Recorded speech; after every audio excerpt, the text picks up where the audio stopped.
conceitos de orientação a objetos, né? Então, nessa aula, eu vou estar falando o que que é uma classe, o que que é um objeto, o que que é atributo de classe, o que que é método de classe, para que que serve, né? Então, para a gente dar aí os primeiros passos na nossa disciplina, né? Como eu já disse na aula anterior, a gente vai fazer toda a disciplina na linguagem Java, até porque o meu material ele está em tudo em Java, né? Bom, deixa eu compartilhar aqui os slides, que aí eu vou falar um pouco sobre o que que é também tipo abstrato de dados,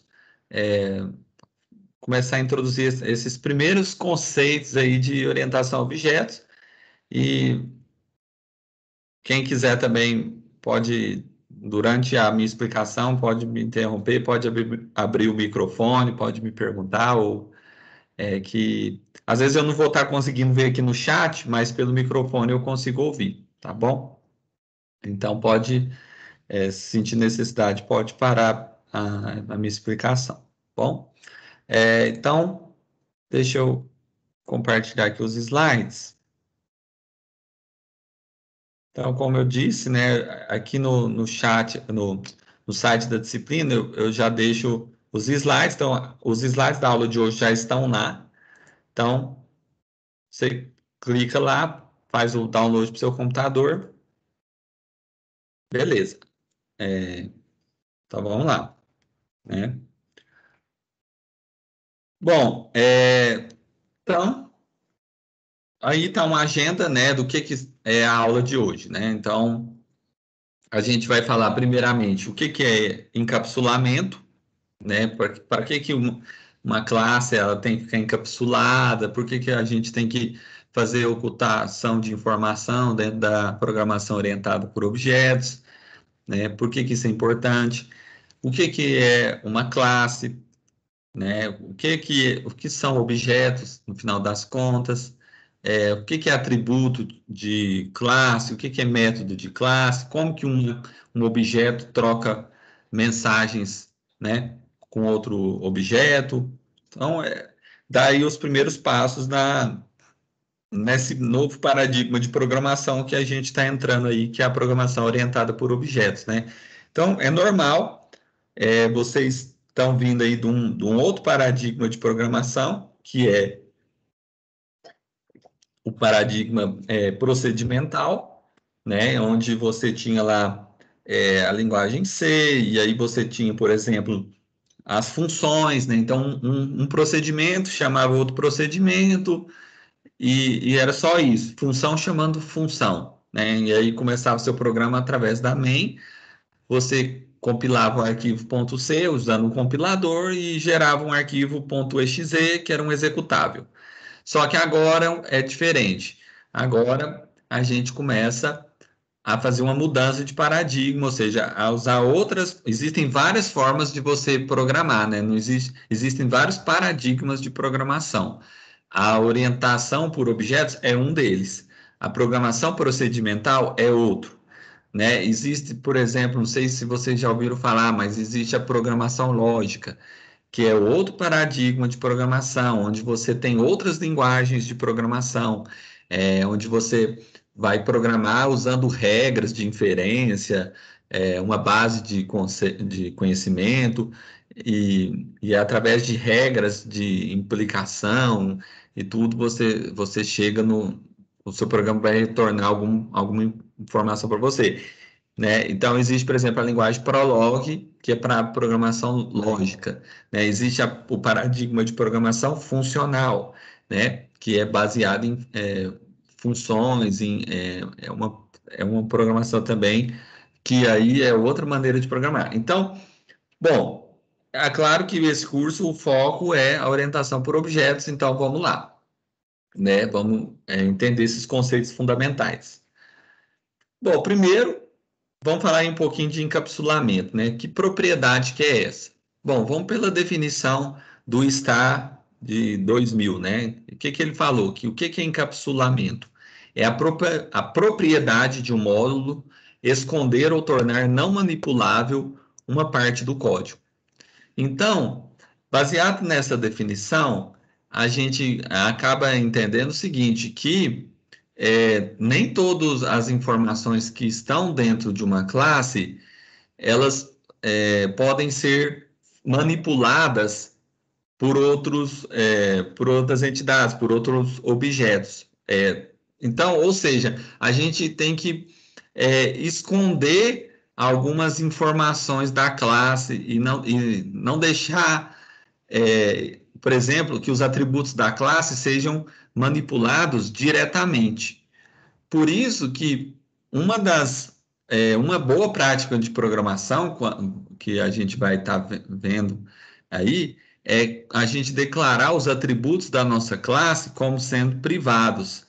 Para quê? Para que por exemplo, tiver algum objeto de uma outra classe tentando acessar a nossa classe, ele não vai conseguir alterar diretamente os atributos dela, apenas usando métodos de acesso, os métodos get e set, né, que a gente ainda vai falar um pouco sobre isso. Então, esse conceito de ocultação de informação é uma forma de você conseguir modularidade de código. O que é isso? Você dividir o seu código em vários módulos independentes, né? De modo que se a gente não tivesse encapsulamento, a gente não consegue ter modularidade. E modularidade é uma propriedade desejável nos softwares, né? Você dividir os seus programas em módulos, ou seja, imagina um programa que, por exemplo, só para ficar um pouco mais concreto esse conceito, mas imagina, tentar dar um exemplo, por exemplo, uma loja aí da Magazine Luiza, né? Imagina um sistema que controla toda aquela loja, é um sistema grande, é um sistema complexo. E ele, na verdade, é dividido em módulos. Então, você tem um módulo de pedido, que está vinculado, por exemplo, ao cliente que chega na loja e faz um pedido, né? Você tem um módulo de tributação, que é um módulo só para fazer, calcular os impostos sobre os produtos, levando em consideração o sistema tributário brasileiro, que tem os impostos lá, o PIS, o COFINS e por aí vai, ICMS, né? Então, você tem um módulo só de folha de pagamento, que são os funcionários que trabalham, por exemplo, para a Magazine Luiza. Então, quanto que o gerente recebe, como que é o cálculo do salário do vendedor. Então, para a gente conseguir modularidade, ou seja, dividir a sua aplicação em módulos independentes, mas que, apesar de independentes, comunicam entre si, né? A gente precisa de fazer encapsulamento de código. Beleza. Tá, e aí, vinculado a esse conceito, existe um outro conceito que é o conceito de TAD. A sigla TAD, né, o acrônimo TAD, vem de tipo abstrato de dado. Então, basicamente, quando você cria um tipo abstrato de dado, você tem que definir quais são as operações que essa TAD oferece, mas você não se preocupa como que esses serviços foram implementados internamente. Como assim? Imagine, se você pegar, por exemplo, a classe file do Java, é uma classe que, do inglês, quer dizer, arquivo. Então, sempre quando você precisa manipular um arquivo na linguagem Java, você vai utilizar, por exemplo, a classe file. Então, como assim? Vamos pegar aqui um exemplo bem simples, mas que pode ilustrar isso melhor. Então, imagine que eu estou falando aqui da classe file. Então, existe no Java uma classe que chama file.java, né? Então, eu estou falando do tipo abstrato de dado file. Beleza. File, do inglês, quer dizer arquivo, né? Então, a tradução disso, arquivo. Então, se eu preciso, por exemplo, ler um arquivo TXT, processar ele e tal, escrever nele, fechar ele, abrir esse arquivo, eu tenho que declarar o tipo abstrato, eu tenho que criar um objeto do tipo file. Então, eu faço alguma coisa do tipo new file. Lembra que o new, né, ainda, na verdade, eu estou ensinando isso pela primeira vez, então muita gente não sabe. O new é para criar um objeto. Então, sempre quando você quiser criar um objeto, você tem que usar a palavrinha reservada new, né? Então, quando você fala new file e passa, por exemplo, o diretório do arquivo, por exemplo, d:/Eduardo, né? Isso você acaba criando um objeto do tipo file. Tá, mas por que você está falando dessa TAD, Eduardo? Bom, estou querendo dizer que a gente que é desenvolvedor, a gente não sabe, é, vou colocar aqui até outro nome aqui, arquivo mesmo. A gente não sabe o que está dentro dessa classe, porque não foi a gente que implementou a classe file, foram outros desenvolvedores é, lá da Sun, né, da empresa que começou aí com a linguagem Java, e eles criaram essa classe. E eles acabavam definindo operações sobre um arquivo. Então, por exemplo, se você fazer um open, é para abrir o arquivo. Se fazer um close, é para fechar. Se você fazer um write, é para escrever no arquivo, né? Então, isso aqui é para abrir o arquivo. Isso é a operação. Isso aqui é para fechar o arquivo. Isso aqui é para escrever no arquivo alguma informação.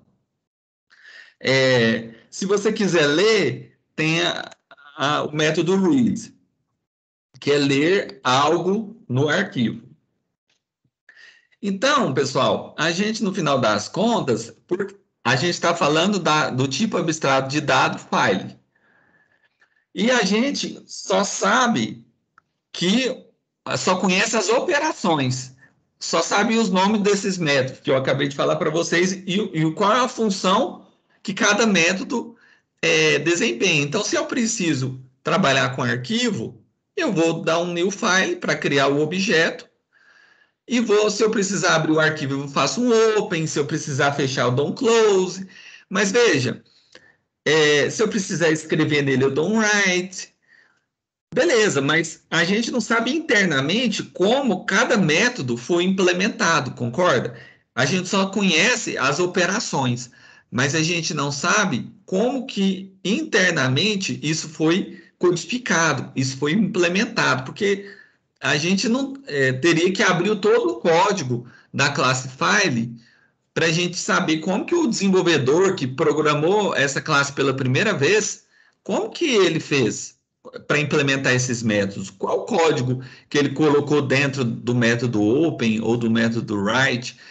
Internamente, é claro que isso vai fazer alguma coisa, não existe mágica.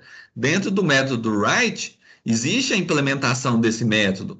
Às vezes vai ter que abrir lá, chamar outras classes, enfim, ele vai procurar definir o char set para ver qual estilo de acentuação que você está usando, né, para poder escrever no arquivo, para não.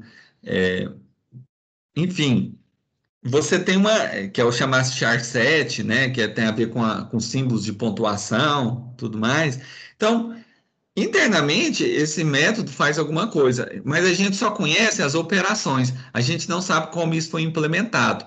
E quando a gente fala em programação orientada a objetos, a gente vai estar o tempo todo lidando com PADs, com tipos abstratos de dados. A gente faz uma abstração dos dados para facilitar a vida da gente, porque você imagina que você precisasse trabalhar com arquivo e Bom, e aí você tivesse que criar sua própria classe file e definir, implementar cada um desses métodos, open, close, write, quer dizer, daria um trabalho danado, sendo que isso já existe. Então, vocês vão reparar isso, que o tempo todo a gente vai usar classes prontas e vai fazer uma abstração desses dados. A gente vai chamar métodos, mas a gente não sabe internamente como o método foi implementado. A gente só sabe o que o método faz. Isso é o conceito de TAD. Tá vendo que aqui existe um certo encapsulamento também da informação, porque está escondido a implementação desses métodos. Isso, você está ocultando essa informação. Mas você sabe que se você chamar o método write, ele é o método que deve ser chamado para escrever no arquivo. Então você só sabe o que o método faz, o que aquela operação faz, mas você não sabe como que está por debaixo dos panos a implementação desse método.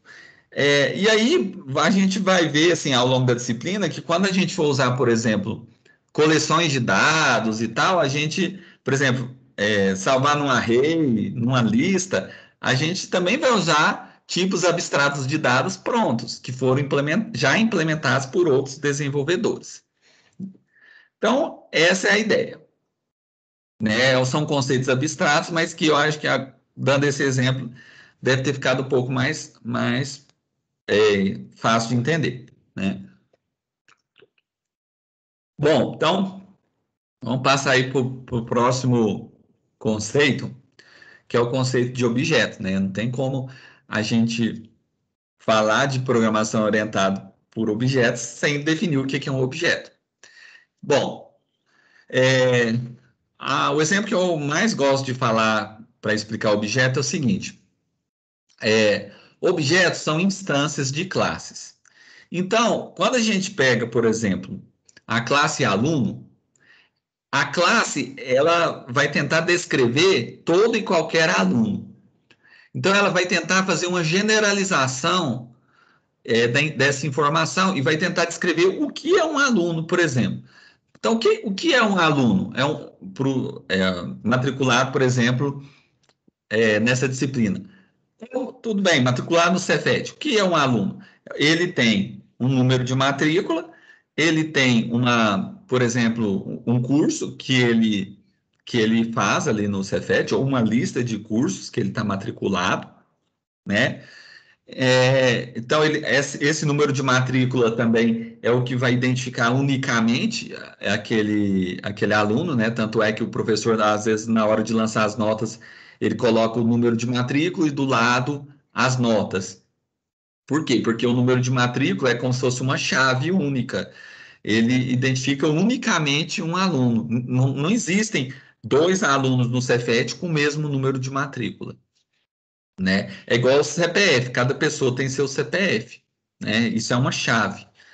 Bom, eu poderia falar também que todo aluno tem uma data de ingresso no curso, porque cada aluno ele matriculou num certo dia e horário, né? Então, isso é comum a todos os alunos, essas informações. Ô, Então, professor, é só para mim tá travando, às vezes o senhor fica mudo.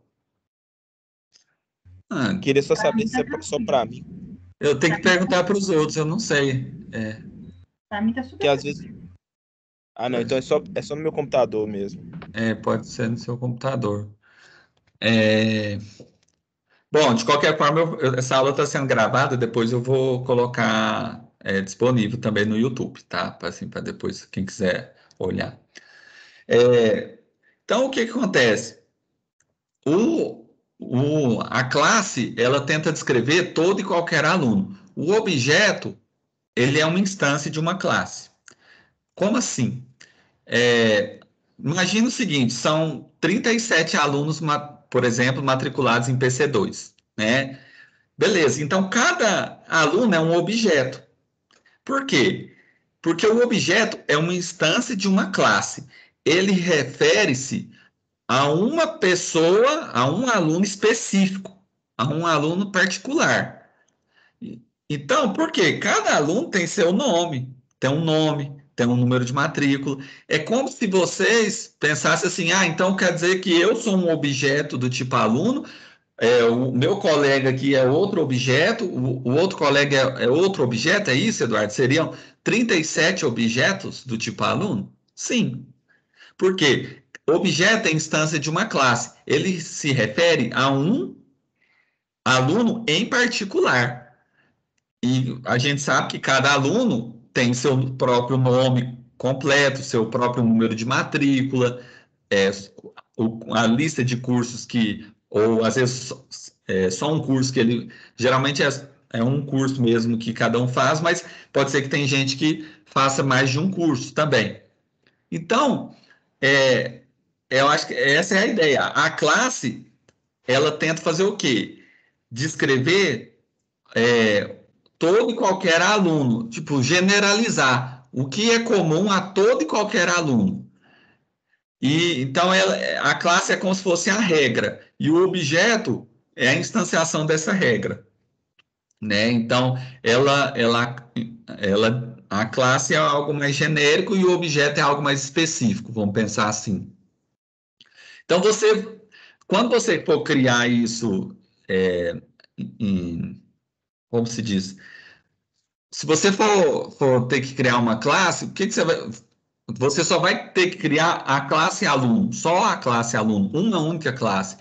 Mas você vai ter que precisar criar 37 objetos diferentes dessa classe. Então, vocês perceberam a diferença? Por exemplo, se você vem cá, por exemplo, vou pensar aqui no REPL aqui, eu só teria a classe, por exemplo, vamos supor que aqui seria a minha classe aluno. Vamos tirar esse public stat void main.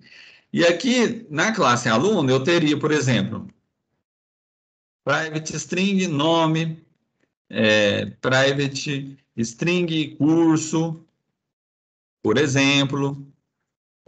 Vamos pensar assim, e private string matrícula, né? Que seria o número de matrícula dele. Beleza, essa é a classe aluno. É claro que aqui eu não vou detalhar tudo, mas a gente tem que ter o construtor da classe, tem que ter vários outros códigos que a gente vai aos poucos aprendendo.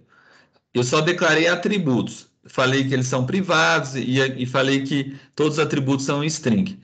Tudo bem que até então vocês não sabem o que eu estou dizendo aqui, mas eu digo para vocês já de antemão que string é para você, se você quer declarar um texto, é string, né? Então, serve para letras e números. É diferente de integer, por exemplo, que seria, por exemplo, a idade do aluno. Isso aqui é inteiro. O string não, é um texto. Então, o string é um tipo no Java para que ele fique entre aspas duplas e ele pode misturar letras e números. Então, serve para textos, tá bom? Tá. Então, por exemplo, se você tivesse outra classe aqui, que é a classe main, você teria lá dentro dela, que é a classe principal, o método static void main, string args lista vazia. Isso aqui é a assinatura do método main, que a gente vai ver depois o que ela significa por partes. Mas, por enquanto, eu iria ter que criar um aluno 1, por exemplo, new aluno, falar, por exemplo, o nome dele e o número de matrícula. Primeiro número de matrícula, A1234, nome Ana Maria. Eu vou criar outro aluno, aluno 2. Então, ele cria outro aluno, só que veja que o aluno tem que ser algo específico. Então, ele tem outro número de matrícula, vamos supor que é o Pedro Martins, por exemplo. Então, a ideia é o seguinte, você teria que criar aqui, 37 alunos. Cada linha seria um de vocês. Vamos pensar assim. Então, você vai criar vários objetos. 37 objetos. Aqui eu só criei 2. Mas imagina ter mais vários aqui, né? mais 35 linhas aqui só para criar os objetos. Mas veja, eu só tenho uma única classe aluno, que descreve de maneira genérica o que é um aluno para o nosso programa. O que genericamente é um aluno? Ou seja, ela representa todo e qualquer aluno do Cefet. E por aí vai. Então, isso aí é só para entender a diferença de classe para objeto, tá bom, pessoal? Beleza. Então, basicamente, né? Basicamente, objetos. Isso aqui, por que não está aparecendo? Ah, deixa. Não tem problema aparecer essa barra aqui, não.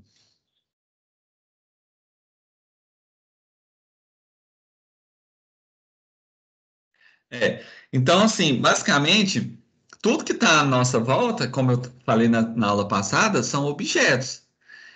Então, o mouse, o computador, a cadeira que você senta, tal, tudo isso são objetos. Então, só representam entidades do mundo real. Mas só lembrando, pessoal, objeto não necessariamente tem que ser algo concreto, algo que você toca, igual um mouse, igual uma garrafa d'água, por exemplo. Objeto pode ser algo abstrato, por exemplo, uma reserva de um hotel, né? Uma reserva de uma passagem aérea.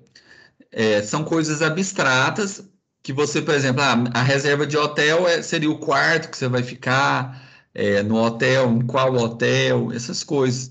Então, é uma coisa, é um objeto abstrato, mas não deixa de ser um objeto, né? Então, objetos, sempre lembrar que pode ser coisas concretas, como algo que a gente toca, igual um computador, um mouse, uma mesa, e também objetos abstratos, como uma passagem aérea, uma reserva de um hotel, né? Vamos pensar assim. Bom, tá. E sobre classes? As classes, elas têm atributos e elas também possuem métodos. Os atributos são características da classe, ou seja, são campos, em outras palavras. E os métodos são comportamentos da classe.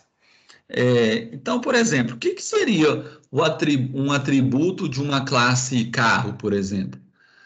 Poderia ser o quê? A cor do carro, né? Todo carro tem uma cor. Poderia ser o fabricante. Poderia ser o modelo do carro. Então, ele do fabricante, da concessionária, vamos supor, Chevrolet. Qual é o modelo? Onix, por exemplo. Então, isso tudo são características do carro. Então, isso são atributos. Já os métodos são comportamentos ali da sua classe, ou seja, o que a sua classe permite você fazer, as operações. Então, por exemplo, se a gente está falando da classe carro, eu posso acelerar, eu posso frear, eu posso colocar no ponto morto.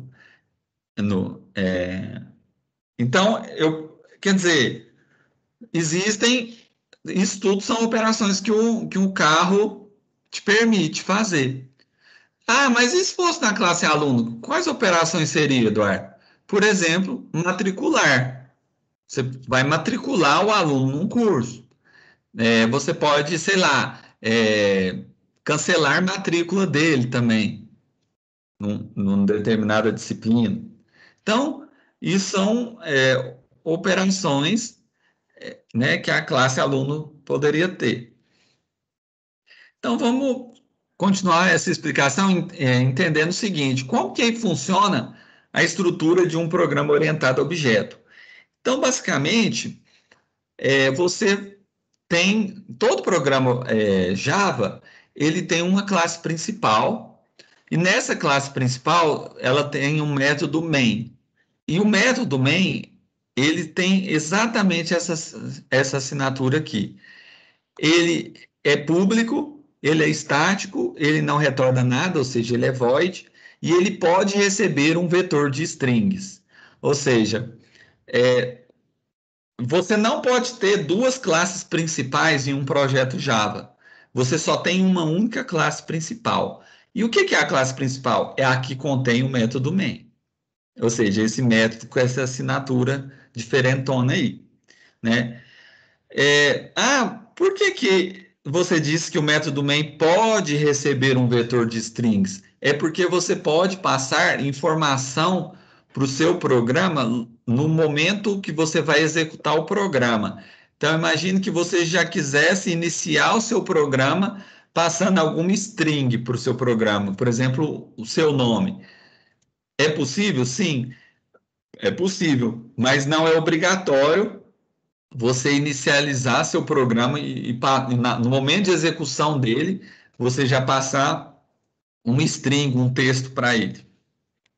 O void, a gente vai ver, mas basicamente quando a gente declara um método como sendo void, é um método que não tem retorno, né? Existe um comando, que é o chamado comando de return, que ele fica entre o abre e fecha chaves, quando você quer retornar alguma informação, o método quer retornar alguma coisa. Por exemplo, retornar verdadeiro, retornar falso no final da execução do método. Quando o método não retorna nada, ele é do tipo void. Imagina um método que só imprime na tela. Então, ele é void, ele não retorna nada, ele só mostra algo na tela. E por aí vai. Essa questão de ser estático e público, por enquanto eu não vou explicar muito, não, para não ficar muita informação. Vamos esperar a aula onde vai falar sobre a visibilidade de método, o que é uma variável estática, e lá eu esclareço melhor. Bom, aqui está um exemplo simples de uma classe, né, que é a classe conta corrente. Basicamente, toda classe, né, então tem os atributos e os métodos. Então, por exemplo, aqui mostrou através de um diagrama como que é a estrutura dessa classe conta corrente. Então, ele mostrou o seguinte: o que está acima dessa linha são os atributos e o que está abaixo dessa linha são os métodos, são as operações que a sua classe oferece. Então, quando você fala número, agência e saldo, isso aí são atributos de uma conta corrente. Toda conta no banco, quando você abre, ela tem um número, né? E são lá, acho que cerca de 16 dígitos, né? Então, dependendo do banco, tal, mas geralmente é isso, é o número da conta, né? O que fica lá no seu cartão de crédito. Toda conta tem uma agência, né? Um número ali que identifica unicamente aquela agência, né? Porque lembrando que, como nós sabemos bem, os bancos têm diversas agências pela cidade, então você tem que ter um ID para identificar, não, essa agência é desse bairro e não daquele outro bairro. Toda conta também tem um saldo, mesmo que zerado, mas tem um saldo, né? Que é o quanto que você tem ali na conta. Perfeito. O que eu consigo fazer na conta? Bom, as operações bancárias que a gente conhece aí. Eu consigo olhar o extrato da conta, eu consigo consultar o saldo, eu consigo fazer um saque. Então, essas operações, né? Tá vendo que são, na verdade, verbos, né? Esses verbos, essas operações, são os métodos da classe, né? Enquanto as propriedades, as características, como número, agência, isso são atributos da classe. Tá, e como que esse exemplo fica em código, Eduardo? Me mostra código.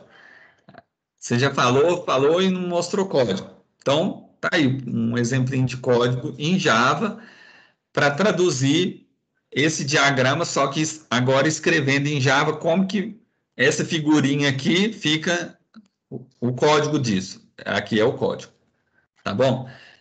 Beleza.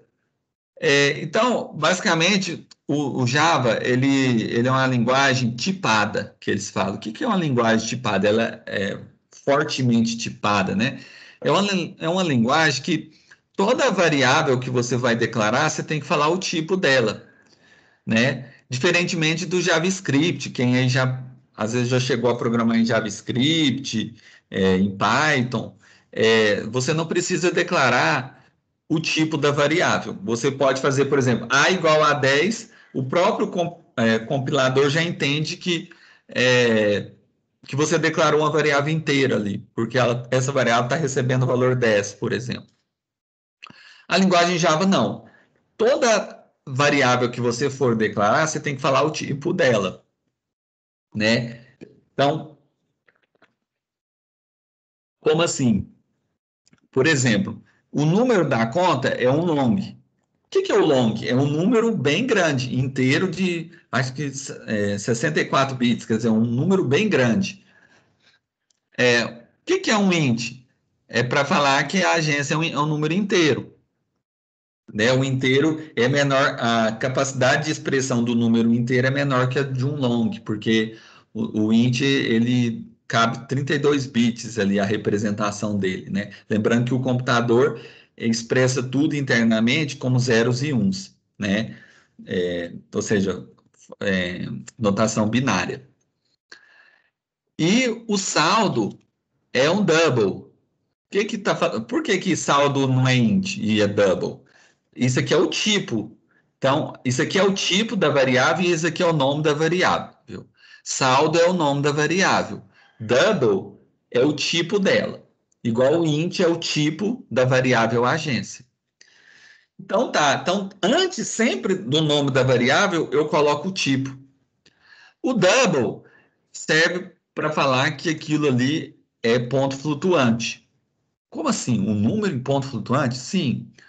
Todo número que tem casa decimal, ou seja, você tem a parte que fica antes da vírgula e o que tem após a vírgula, né? Então, por exemplo, o saldo tem os centavos, né? A pessoa ganha, sei lá, 1.200,50. Esses 50 centavos, né, que fica depois da casa decimal, então, isso são centavos, né? E essas casas decimais, a gente usa double, porque aí a gente consegue representar números em ponto flutuante. Você pegar não só a quantidade em reais, mas quantidade depois da vírgula, ou seja, quantos centavos. Então, você tem uma precisão maior, né? Porque se você declarasse saldo como int, você só ia pegar 1.200, que é a parte inteira ali, vamos dizer assim, do salário. Mas essa parte quebrada, que são os centavos, você não ia pegar, que é o que está depois da vírgula. E o double e o float são tipos no Java que servem para você armazenar números em ponto flutuante, números com casas decimais.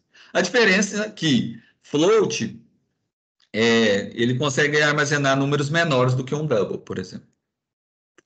Bom, e o que é isso que está logo abaixo, né? Você tem um construtor.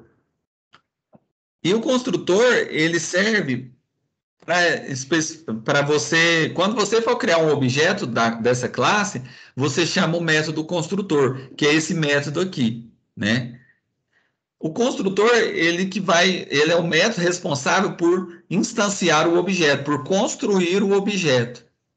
Então, ele recebe informações, por exemplo, o número da conta, o número da agência, e ele atribui a esses atributos de classe os valores passados como parâmetro do método construtor. Então, e aí você veja que para criar uma conta corrente, você não precisa inicialmente informar o saldo. Ele já, no momento que cria a conta, atribui um número e a agência dela e deixa o saldo zerado.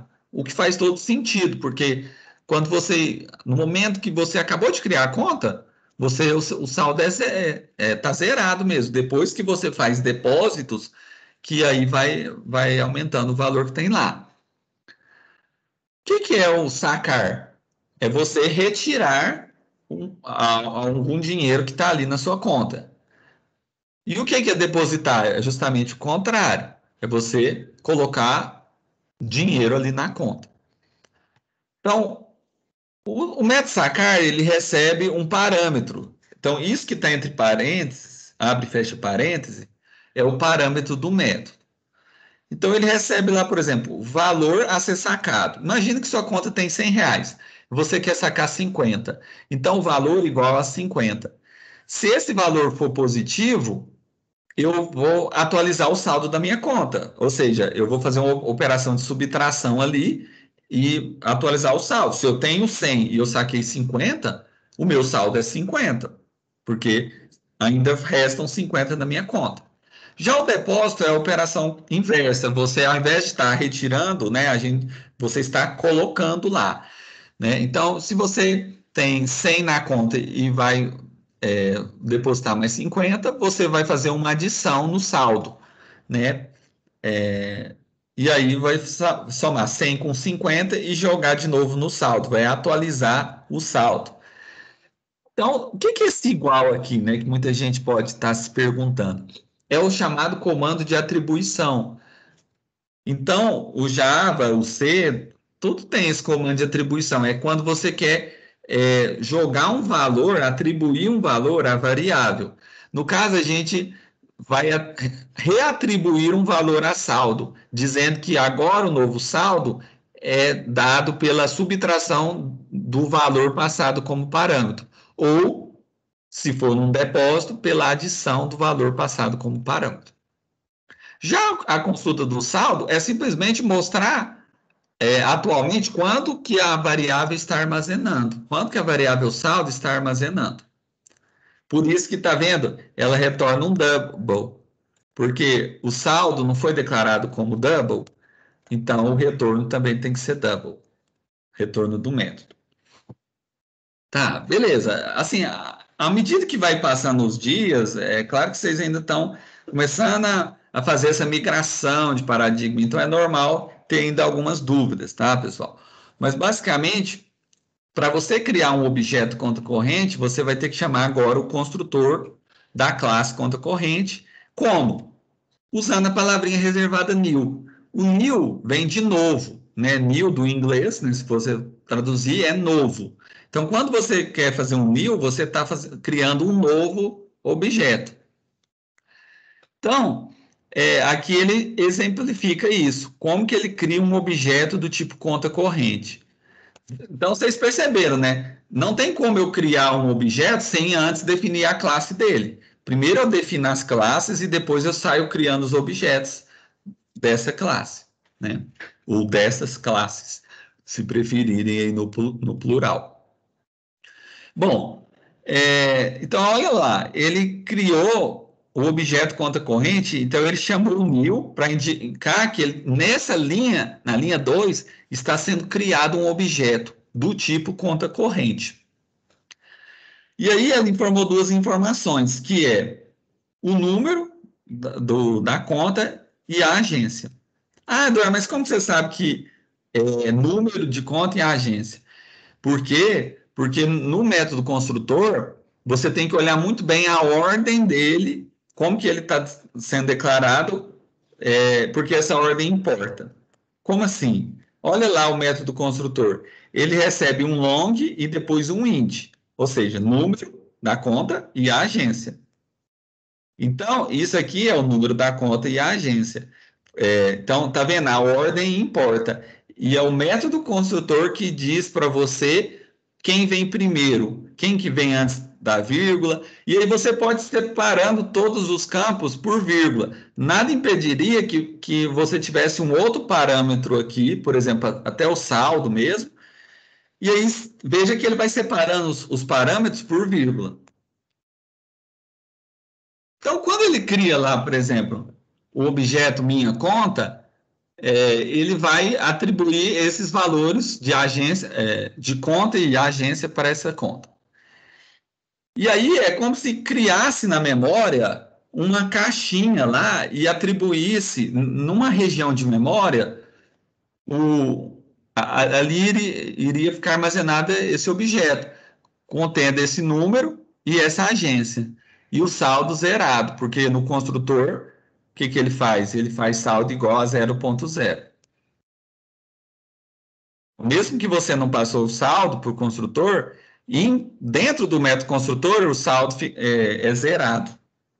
Toda conta que é criada, o saldo fica zerado no início. Aí você fala, mas e se eu criar outro objeto conta corrente? Vai ficar em qual endereço de memória? Vai ficar é como se fosse uma outra caixinha dessa, só que em outro endereço de memória. Então é como se fosse criando várias caixinhas dessa, só que cada uma ocupando um lugar diferente na memória. E aí uma não sobrescreve a outra. Né? Cada um está numa região de memória diferente, está num endereço hexadecimal de memória diferente. Beleza, então quer dizer que depois que você criar a classe, você pode criar vários objetos a partir dela, por exemplo? Sim, quantos você precisar, né? Mas se você só tem uma classe, uma única classe conta corrente, mas a partir dessa classe você vai criando instâncias dela e aí você pode criar quantos objetos você precisar. Uma vez que... mas e se eu precisar chamar um método de uma classe? O que eu devo fazer? Eu tenho que criar o objeto. Se eu não criar um objeto da classe, eu não consigo chamar o método dela. Então, como ele já criou o objeto minha conta, ele consegue chamar o método depositar. O que está depois do ponto é o método que você está chamando da classe conta corrente. E o que está antes do ponto seria o seu objeto. Então, o seu objeto, ele chama minha conta. E você está chamando o método depositar, tá vendo? Está depois do ponto. O método depositar de qual classe? Da classe conta corrente. Então, você está chamando, no final das contas, esse método aqui. Mas veja que você tem que informar o valor que você vai depositar. Porque esse método, ele espera como parâmetro um double. E aí você tem que passar qual é o valor que você vai depositar. Então, olha lá, se você olhar de novo na assinatura do método depositar, ele recebe um double. E por que ele faz esse if aqui, hein? Quem sabe? É um detalhe, mas vale a pena comentar. Tem como a gente depositar um valor negativo numa conta? Não tem jeito, né, pessoal? Você tem que, se você for depositar, necessariamente você está depositando alguma coisa. Então, não tem como você também depositar zero, né? Depositar nada. Então, se você está depositando, certamente tem que ser uma coisa positiva, porque senão ele não faria a operação de depósito. Ele nem entraria dentro do if. Bom, então é isso, né? Eu acho que hoje, assim, é, é uma aula super importante, né? E ela é uma aula bem inicial e tal, mas que a gente tem que prestar bastante atenção desde o início para ir formando esse conhecimento.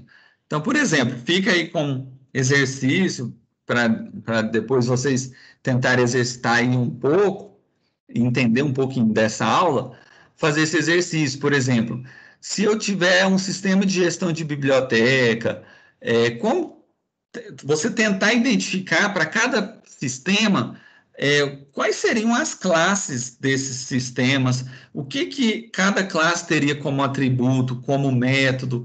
Então, é basicamente isso mesmo, pegar uma folha de papel e começar a rabiscar, escrever, tentar imaginar os objetos, as classes, os métodos, os atributos dessas classes.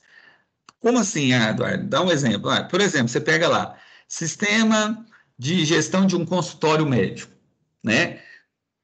Vamos pensar num consultório médico lá. O que que tem? Você tem a secretária do médico, né? Você tem o paciente, né? Desse médico, você tem o próprio médico, né? Então, seria um consultório médico, seria pelo menos isso. Você tem que ter a secretária, o paciente e o médico, né? O que poderia ser de atributo do médico, por exemplo? O médico tem um nome, tudo bem, mas ele tem uma coisinha, um documento chamado CRM, né? Que todo médico tem esse número, né? Identifica unicamente o médico no Conselho Federal de Medicina. Beleza, isso é um atributo. Eu poderia ter a secretária. A secretária também tem um nome. Ela que mais? O que a secretária faz? A secretária agenda paciente, então, para o médico, não é? Ela que faz o agendamento. Então, essa operação de agendar paciente é um método que ficaria dentro da classe secretária, por exemplo. O agendamento de paciente. E por aí vai. Né? O próprio paciente, ele tem um nome, ele tem um CPF. Então, vocês têm que tentar fazer esse exercício, né? De tentar identificar para cada sistema, cada contexto aqui, que são contextos diferentes, o que são classes, por exemplo, de um sistema de biblioteca? Você tem um acervo, você tem a pessoa que faz o empréstimo do livro, você tem a pessoa que vai lá na biblioteca pegar o livro também, né? Então é isso. Tentem fazer esse exercício, né? E por hoje é só mesmo, né? Se alguém quiser perguntar alguma coisa, fica à vontade.